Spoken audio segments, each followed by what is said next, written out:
Good morning, good afternoon, good evening, friends. Kevin sir back from Personal Tutor. Standard 7th History playlist आप लोग देख रहे हैं. Chapter है chapter 2, that is new kings and kingdoms. Topic जो आज हम इसमें डिस्कस करने वाले हैं, that is the last topic of the chapter, that is administration of Chola empire. Friends, Chola empire हालांकि एपेक्स तो किंग को मानता था, लेकिन अगर थोड़ा सा नीचे के लेवल पे हम जाते हैं तो एडमिनिस्ट्रेशन को मैनेज करने के लिए काफ़ी ज़्यादा चीज़ें किंग्स अडॉप्ट करते थे.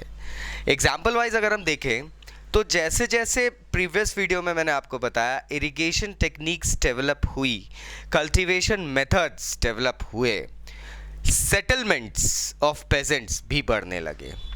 धीरे धीरे ये सेटलमेंट्स काफ़ी लार्ज एरिया में फैलने लगे. इन्हें नाम दिया गया उर. अब एक सेटलमेंट, दो सेटलमेंट, तीन सेटलमेंट, चार सेटलमेंट आपस में ट्रेड, कस्टम, सोसाइटी रिलेशंस रखते हैं. जब ये लार्जर यूनिट्स बने, जब बहुत सारे सेटलमेंट साथ में आ जाते थे तो लार्ज यूनिट बन जाता था. अब यहाँ का मैनेजमेंट या एडमिनिस्ट्रेशन संभालना ज़रूरी था, तो ये लार्जर यूनिट्स को नाम दिया गया था नाडु. नाडु एक बहुत सारे उर्स का एक लार्जर फॉर्म था. अब नाडु का एडमिनिस्ट्रेशन जो था वो संभालने के लिए वहाँ पर लॉ एंड ऑर्डर वगैरह भी देखना पड़ते थे. वहाँ पे कुछ ऐसे यूनिट्स बना दिए गए थे, कुछ ऐसे लोग जो कि रिच क्लास के होते थे. ये जो नाडु होती थी, ये नाडु जो एक यूनिट होती थी, ये बहुत सारे उर्स के अंदर जितने भी law and order maintain issue है उनको सॉल्व करती थी, जस्टिस प्रोवाइड करना है वो चीज़ देखती थी, टैक्स कलेक्शन की चीज़ें देखना है वो भी करती थी. और किंग्स यूजुअली यहाँ पे वेलाला जाति के लोगों को अपॉइंट करते थे. दे वर प्रोबेबली द रिच पेजेंट्स, क्योंकि ऑब्वियसली एक किंग एक रिच क्लास के बंदे को, इन्फ्लुएंशियल बंदे को ही अपॉइंट करेगा. लोग उसकी सुनते हो, कहते हैं जिसकी लाठी उसकी भैंस. वही चीज़ यहाँ पे भी होती थी. अब यहाँ पे वेलाला कास्ट के लोगों को किंग ने यूजुअली अपॉइंट करना शुरू करा था. टाइटल्स दिए जाने लगे थे यहाँ लोगों को, जैसे मुवेंदा वेलन, अरैयर, ऐसे टाइटल्स दिए जाने लगे थे. मुवेंदा वेलन एक ऐसा टाइटल होता था कि एक पर्सन है जो 3 राजाओं को सर्व करता है, मतलब काफ़ी इंपॉर्टेंट पर्सन हो गया. अरैयर मतलब एक चीफ हो गया एक जगह का.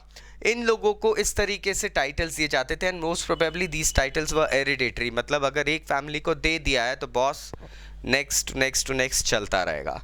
इसके अलावा एक और पिक्यूलियर चीज़ देखी गई थी इस एरा में. ब्राह्मण्स को काफ़ी पेट्रनेज दिया गया था. ब्राह्मण्स को दान में काफ़ी एरियाज दिए जाते थे, दक्षिणा, gifts and so many things were given. ऐसी एक चीज़ होती थी ब्रह्मदेय. अब ब्रह्मदेय का मतलब होता था ब्राह्मण्स को लैंड ग्रांट्स वगैरह देना. इस पीरियड में चोला अर्बन सेंटर्स के आसपास सडनली एक ग्रोथ देखी गई ब्राह्मण सेटलमेंट्स की. बड़े बड़े ब्राह्मण सेटलमेंट्स बढ़ने लग गए थे और इन ब्राह्मण सेटलमेंट्स को एक तरीके से वहाँ पर मैनेज भी करा गया था. कुछ प्रोमिनेंट प्रीस्ट ब्राह्मण्स यहाँ पर सभा बना लेते थे एंड ये सभा यूजुअली रिकॉर्ड्स मेंटेन करती थी. जो भी डेली आउटगोइंग्स है, जो भी डेली के हैपनिंग्स है, वर्किंग्स हैं इन सेटलमेंट्स की, इनको इंस्क्रिप्शंस पे लिख देते थे, या तो रॉक वॉल पे ये लोग इंस्क्राइब करवा देते थे, स्टोन पे इंस्क्राइब करवा देते हैं, एंड सॉर्ट ऑफ थिंग्स होती थी. कभी कभी इन सेटलमेंट्स में नगरम मतलब ट्रेडर एसोसिएशंस की भी फंक्शंस होते थे एंड अक्सर नगरम भी एडमिनिस्ट्रेटिव फंक्शंस को मैनेज करते हुए देखे गए हैं. सो नाउ यू नो कि चोलास में किस तरीके से पूरे चैप्टर में आपको बता दिया गया है क्या क्या डेवलपमेंट हुए थे, कैसे उठे थे, कौन कौन मेन किंग्स थे, मैनेजमेंट कैसे होता था, एडमिनिस्ट्रेशन कैसे चलता था. स्टिल अगर कोई डाउट्स है नीचे कमेंट बॉक्स से कमेंट करना मत भूलना. मेरे अगले वीडियोस में मैं आपको इन चैप्टर्स के question answers as I important questions भी बताऊंगा, आंसरिंग टेक्निक्स भी बताऊंगा.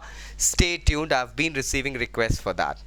Thank you very much to my all dear students who have been commenting and providing the support. Take care, bye bye.